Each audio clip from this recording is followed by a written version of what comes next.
During the late 90s and the early 2000s, hundreds of thousands of Zimbabweans made the same calculation. A collapse in economy, uncertain future, young children, they decided to pack their bags and go somewhere to keep the lights on. My parents made that calculation and it gave me a lot of privileges. A British education, access to a stable British pound, and a citizenship that allows me to travel the world in ways that they couldn't. A life that they sacrificed at home to build a better life for their kids. But here's the thing that nobody tells you about growing up in the diaspora. Most of the time you feel too African for the UK and too British for Zimbabwe.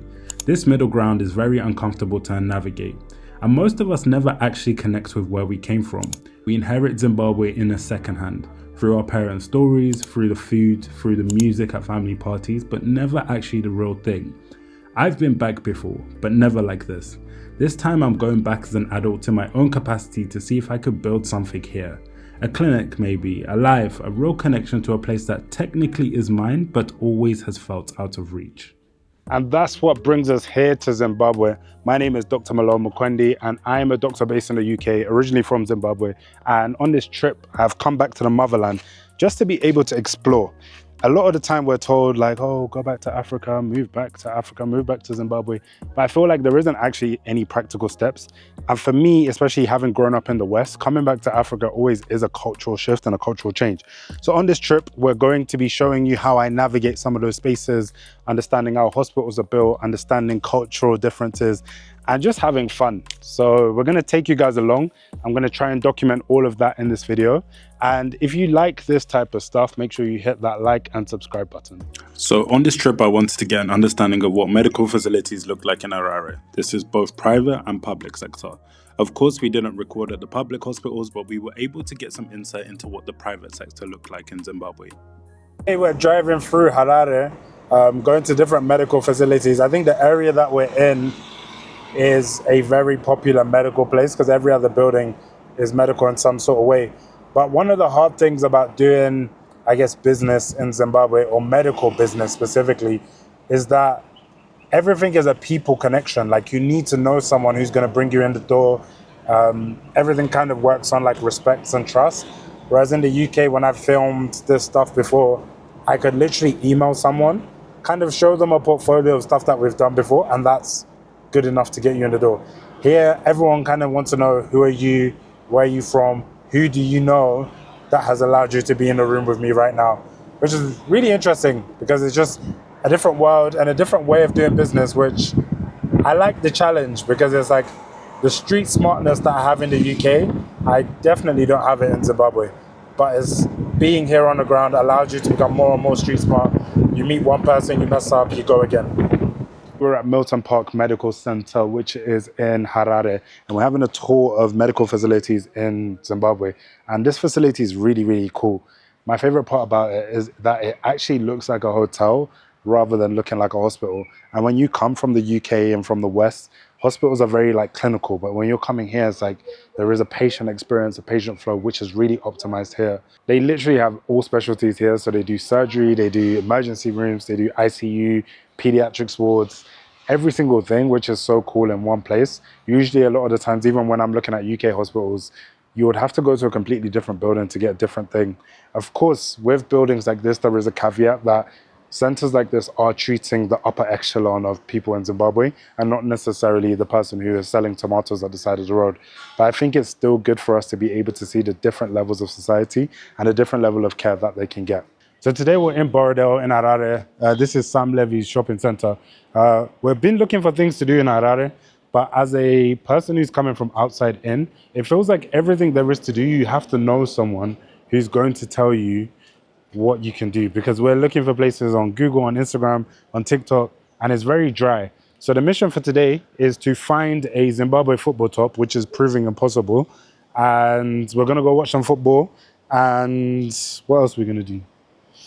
We're probably just gonna drive around and see what else we find. And all of this is because on this trip, I wanted to make sure that I do things that I would do if I live here. Because a lot of the time when I come to Zimbabwe, it's coming and almost following your parents around, which I think is very, what's the word? It's just boring, because I'm like, if I came here, I wouldn't do that. And I love traveling Africa But when I come to Zimbabwe, I'm like, I don't really like it as much. So that's what we're going to be doing. We're going to be taking you guys along. There is a massive opportunity that exists for improving advertising in Zimbabwe. There is so many things that it's almost like you have to know that it exists for you to be able to go there, which is kind of the antithesis of advertising. So if you're in the diaspora, this is a great opportunity. This might be a start. See, this is my issue. When we go to every shop, they have Springboks, which is the South African team. But to find a Zimbabwean team in Zimbabwe is proving impossible.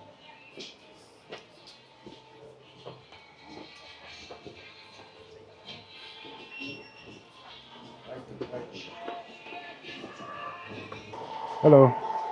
Do you sell a Zimbabwe Warriors jersey? Do you know anywhere where we can find it?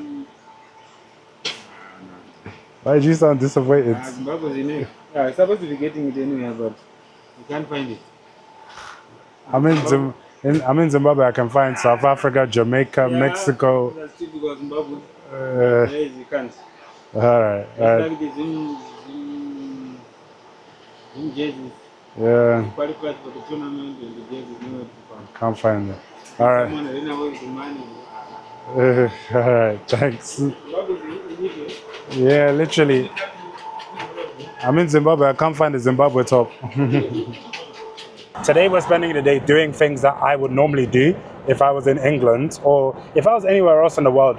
Because I think a lot of the times the reasons why children of the diaspora struggle to connect when you come back home is because you come back home and you're seeing like family, you're doing nostalgic things that your parents would have done when they were children, but it doesn't fit in with the life that you lived, because the life that we've been brought up with is probably a bit privileged, but it's a life where we grew up in cities, we grew up in a completely different world. So when we come here to make that transition easier, we need to see some of the world that we already have and then add the African elements on top, not the other way around.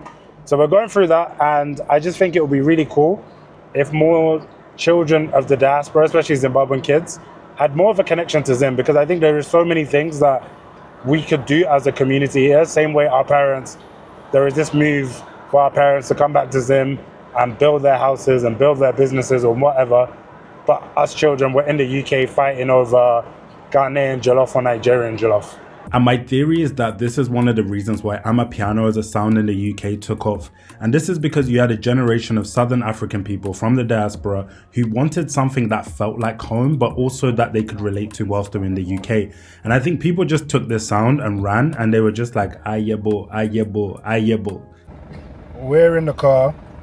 We came from Borodale. Now we're in Bare, which is from one of the richest areas in Zimbabwe, in Harare actually, to one of the maybe less affluent areas in Harare. We're going to watch a football game, Caps United versus Hard Rock FC. This is in the Zimbabwean Premier League. I've never been to a football match in Zim, but a lot of people say it's a good experience. So we're gonna go. The only problem is we are in the ghetto. So I'm in two minds about whether to carry this camera or if I'm making myself a target, or we just travel light and hope for the best. So I'll try and insert some of the footage that we're gonna get at the game in some shape, form or manner. But yeah, like it's worlds apart. The roads that we are seeing, in fact, let me show you the potholes. Like this is the state of the roads. And this car is turning in now. Watch the way the car rocks. If he hits the pothole, is he gonna hit it? Is he gonna hit it? Oh, this is a gentle driver. Oh, he's careful, collected, calm. Oh, he's avoided it. Like when people are hitting this pothole, the car is absolutely flying.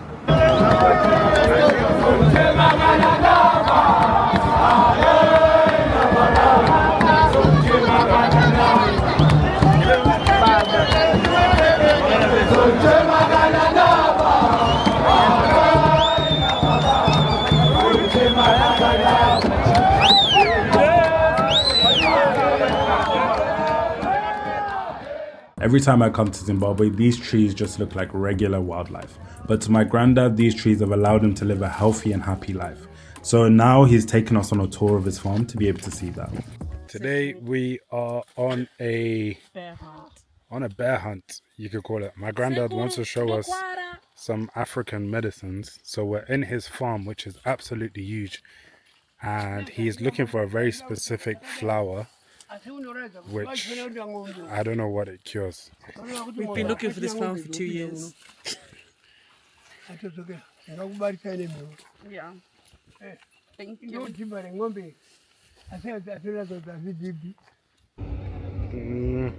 This one.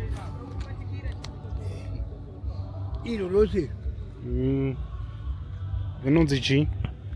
Kava. And Jinorapa chi. Mutumbu. Siki.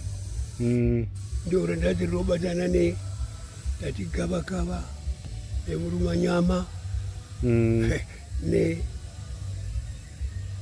mechisa 3 kava muruma nyama mechisa ilo lino katama lino baba zokuti gay yose ende okuza ino baba and then tsunga kuti ushi then it gets rid of constipation. So right now we are Kumusha. Kumusha, for those of you that don't know, Kumusha is the village, and it is so rural here to the point that within the next 5 minutes of filming this video, it's going to be pitch black and borderline scary to go out, and I'm kind of scared of the dark, and I have to fight all these mosquitoes. But the reason why we came Kumusha is because I came to a realization that culture can end with me, and I don't like how that sounds, because I don't want my children to be people that say, oh, my dad was Zimbabwean and they're British. I want them to be fully locked into Zimbabwean culture as well. But I cannot pass that culture down if I don't know where my grandparents' villages are, if I don't know where my parents' things in Zimbabwe are, and if I don't even understand Zimbabwe on the ground myself. So being here, just soaking in with the culture, learning what's going on, the slang, the people, everything that's happening just allows you to soak in that culture. So yeah, like we're just taking it in. I think Kumusha is probably the best way to learn about Zimbabwean culture, because when you're in town, when you're in Borrowdale, there's elements of Europe and just other random pieces of life that can make you really like naive to the reality of the Zimbabwean person. But when you come to village, there's no way to avoid the life of Zimbabwean people. But fam, there is so many mosquitoes here, so we're gonna have to wrap this one up. And culture is something that we have to be very intentional about, because it's very easy for us to live life and completely forget that one day there is other people that still need to remember our Zimbabwean roots. Yo guys, today we are going back to Harare from Kumusha. We've had to make a stopover at the moment. We're in Massivingo, baby. This is what Massivingo looks like. This is the infamous KFC in Massivingo. It's where we at, man. The drive should take us about 4 hours, maybe 5, depending on what the pothole situation, what the police situation, and what the car situation is saying. But yeah, we got the piano. That will keep us going. And then Tinadzo my drink.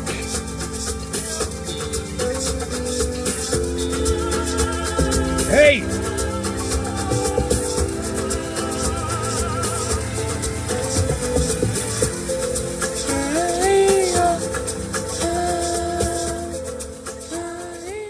Morning team, welcome back to another day.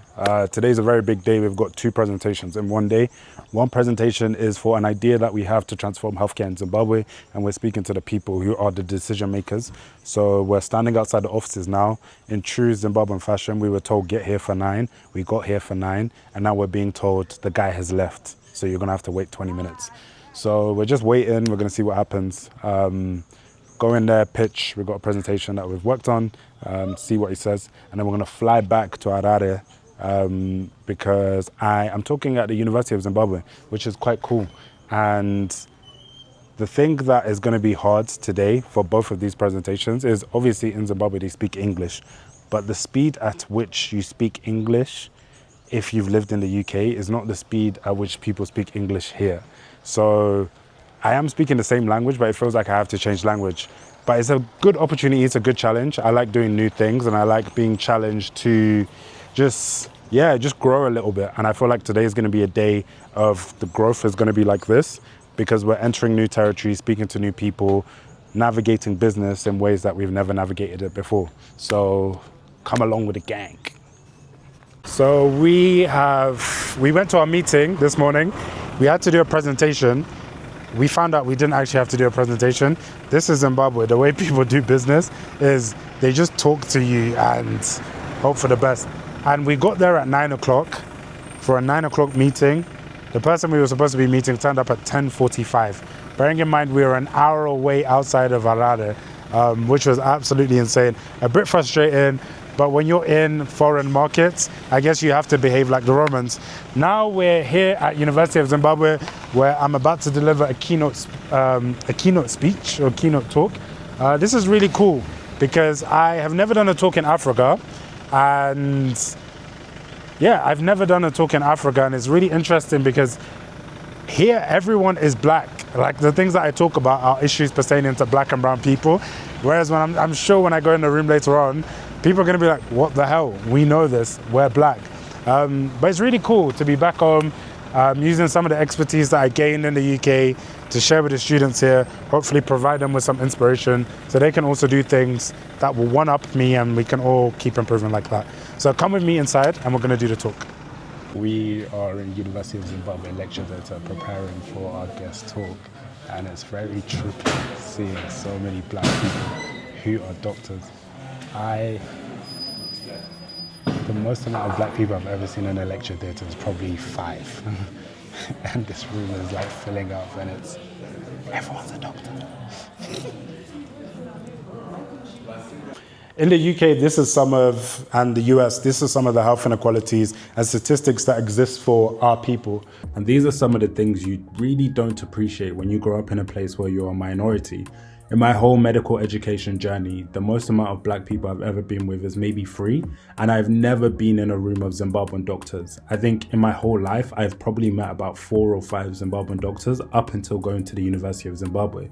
But when I was there, it was very normal for your doctor to be called Tatenda or Ruvimbo, or just Zimbabwean names. And to me, this was really, really, really weird and really, really trippy. But again, that reinforces the exact reason why I went to Zimbabwe, because it's important for us to go there where these things are normal, rather than living your life, I guess, constantly oppressed and thinking that you're always a minority, when in actuality, we are the global majority.